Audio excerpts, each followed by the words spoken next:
بسم اللہ الرحمن الرحیم۔ عزیر وائس میں آپ کا خیر مقدم ہے۔ دوستو، آج ہم آپ سے حضرت محمد مصطفیٰ صلی اللہ علیہ وسلم کا بچپن سے لے کر جوانی تک کا پورا واقعہ بیان کریں گے۔ حضرت محمد مصطفیٰ صلی اللہ علیہ وسلم شہر مکہ میں سردار قریش حضرت عبد المطلب کے گھر میں پیدا ہوئے۔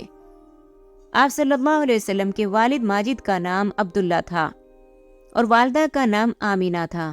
آپ صلی اللہ علیہ وسلم کی ولادت سراپائے بشارت ربیع الاول کے مہینے میں دوشنبہ کے دن صبح صادق کے وقت 8ویں یا 12ویں تاریخ کو ہوئی۔ انگریزی تاریخ 20 اپریل 571 بیان کی جاتی ہے۔ اس وقت نوشیروہ عادل کی ایران میں حکومت تھی۔ آپ صلی اللہ علیہ وسلم کی ولادت بابرکت کے وقت بہت سے عجائب قدرت کا ایسا ظہور ہوا کہ کبھی دنیا میں وہ باتیں نہیں ہوئی۔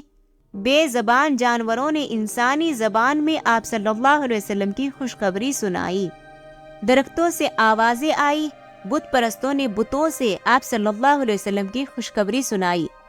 دنیا کے دونوں بڑے بادشاہوں یعنی شاہ فارس اور شاہ روم کو بذریعہ خواب آپ صلی اللہ علیہ وسلم کی عظمت و رفعت سے آگاہی دی گئی، اور یہ بھی ان کو بتایا گیا کہ آپ صلی اللہ علیہ وسلم کی سطوت و جبروت کے سامنے نہ صرف کسریٰ و قیصر بلکہ ساری دنیا کی شوکتیں سر نگو ہو جائیں گی۔ آپ صلی اللہ علیہ وسلم شکم مادر میں تھے کہ والد ماجد کا انتقال ہو گیا، اور 4 برس کی عمر میں مادر مہربان کا سایہ بھی سر سے اٹھ گیا۔ کسی سے آپ صلی اللہ علیہ وسلم نے پڑھنا لکھنا کچھ نہیں سیکھا، نہ کسی سے کوئی ہنر کوئی کمال حاصل کیا، حتیٰ کہ شعر و سخن جس کا عرب میں بہت رواج تھا اس کی مشق بھی آپ صلی اللہ علیہ وسلم نے نہیں کی۔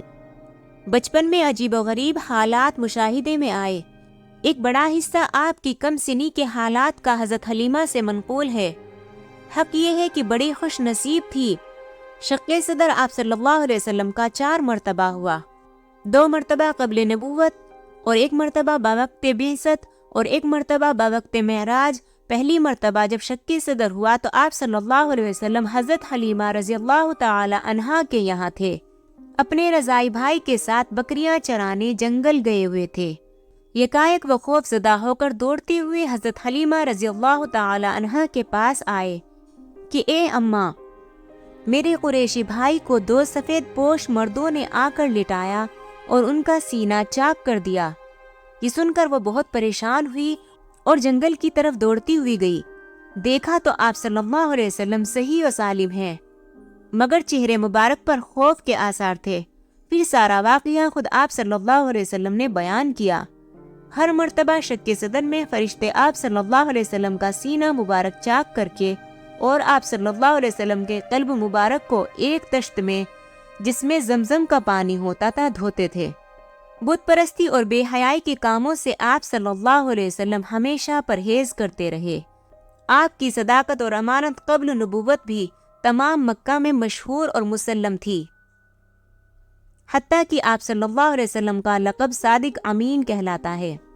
جب آپ صلی اللہ علیہ وسلم کی عمر 25 سال کی ہوئی تو حضرت خدیجہ رضی اللہ تعالی عنہا کے ساتھ آپ کا نکاح ہوا، جو خاندان قریش میں ایک بڑی دانش مند اور دولت مند خاتون تھی، اور آپ صلی اللہ علیہ وسلم کے اوصاف کمالات سن کر یہ اندازہ کر چکی تھی کہ جس نبی موعود کی پیشن گوئیاں علماء یہود نصاری بیان کرتے ہیں، کیا عجب ہے کہ آپ صلی اللہ علیہ وسلم ہی ہو۔ حضرت خدیجہ رضی اللہ تعالی عنہا کی عمر بوقت نکاح 40 سال کی تھی۔ آپ صلی اللہ علیہ وسلم کی سب اولاد انہی کے بطن سے ہیں، سوائے حضرت ابراہیم علیہ السلام کی کہ وہ حضرت ماریہ رضی اللہ تعالی عنہا کے بطن سے تھے۔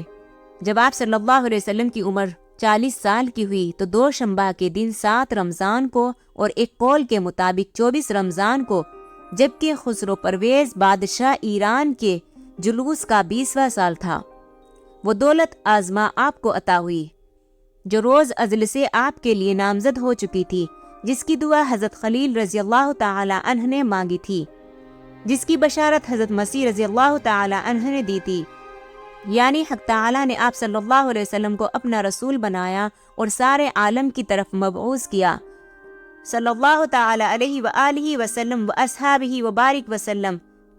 اس کے بعد کامل 33 سال تک آپ نے بڑی شفقت، بڑی رفت، بڑی جفاکشی کے ساتھ فرائض رسالت کو ادا فرمایا اور بڑی بڑی ایذائیں برداشت کی۔ اس وقت دنیا میں ہر طرف ابلیس کی حکومت تھی۔ کفر و شرک اور ہر قسم کے مظالم سے زمین تاریک ہو رہی تھی۔ عیسائی، یہودی، مجوسی سب ایک حالت میں تھے۔ عرب و عجم سب کی ایک کیفیت تھی۔ فواحش و معاصی کو کوئی عیب نہ سمجھا جاتا تھا۔ چوری اور رہزنی کو لوگوں نے پیشہ بنا لیا تھا۔ اپنی اولاد کو اپنے ہاتھ سے قتل کر دینا کوئی بڑی بات نہ تھی۔ اس ہادی برحق رضی اللہ تعالی عنہ نے یکایک دنیا کی کایا کو پلٹ دیا اور بجائے کفر و شرک کے ایمان کی روشنی سے زمین کو جگمگا دیا۔ تھوڑے دنوں میں آپ کی تعلیم نے خدا پرستوں کی ایک بڑی جماعت تیار کر دی جو اعلیٰ ترین اخلاق اور کامل ترین زاہد تقوی میں اس مرتبے پر تھی کہ تاریخ عالم میں ان کی مثال پیش کرنے سے عاجز ہیں۔ نبوت کے بعد 13 برس آپ صلی اللہ علیہ وسلم کا قیام مکہ معظمہ میں رہا اور پھر ہجرت کر کے آپ صلی اللہ علیہ وسلم مدینہ منورہ تشریف لائے۔ 10 برس مدینہ میں قیام رہا۔ اس 10 سال میں 19 لڑائیاں بھی آپ کو کافروں سے لڑنی پڑی۔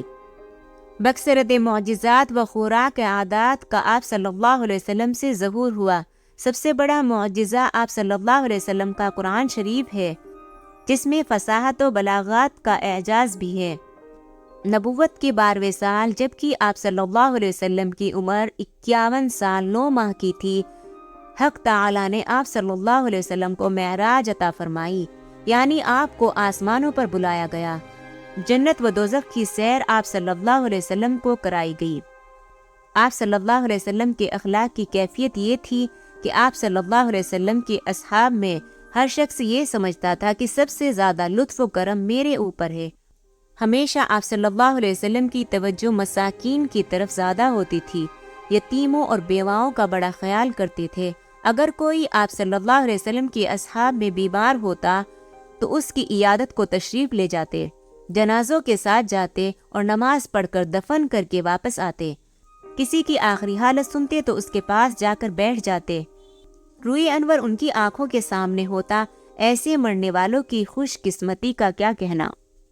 دنیا میں عیش و آرام کبھی آپ صلی اللہ علیہ وسلم نے نہیں اٹھایا اور اکثر آپ صلی اللہ علیہ وسلم کے گھر میں فاقہ ہو جاتا تھا۔ کبھی کبھی 2 دن تک آپ صلی اللہ علیہ وسلم نے کھانا نہیں کھایا۔ اللہ تعالیٰ نے حسن و صورت بھی آپ کو ایسا عطا فرمایا تھا کہ چہرہ مبارک آپ صلی اللہ علیہ وسلم کا 14ویں رات کے چاند سے زیادہ چمکتا تھا۔ جس راستے سے آپ گزر جاتے دیر تک اس راستے میں خوشبو آیا کرتی تھی۔ صحابہ اکرام اس خوشبو سے پہچان لیتے تھے۔ جب آپ صلی اللہ علیہ وسلم کی عمر شریف 63 برس کی ہوئی اور ہجرت کا 11واں سال شروع ہوا تو 12ویں ربیع الاول کو 2 شنبہ کے دن بوقتی چاست 14 دن بیمار رہ کر اس عالم سے رحلت فرمائی۔ آخری وصیت جو آپ نے مسلمانوں کو فرمائی وہ یہ تھی کہ نماز کی حفاظت کرنا اور اپنے لونڈی غلاموں کے ساتھ نیک سلوک کرنا۔ آپ صلی اللہ علیہ وسلم حضرت عائشہ رضی اللہ تعالی عنہا کے حجرے میں جس جگہ آپ کی وفات ہوئی تھی وہی آپ صلی اللہ علیہ وسلم کی قبر شریف بنائی گئی جو زیارت گاہ عالم ہے۔ صلوات اللہ وسلامہ علیہ وعلی آلہ واصحابہ اجمعین۔ Thanks for watching Umm Uzair Voice. Like and share and subscribe. Press the bell icon.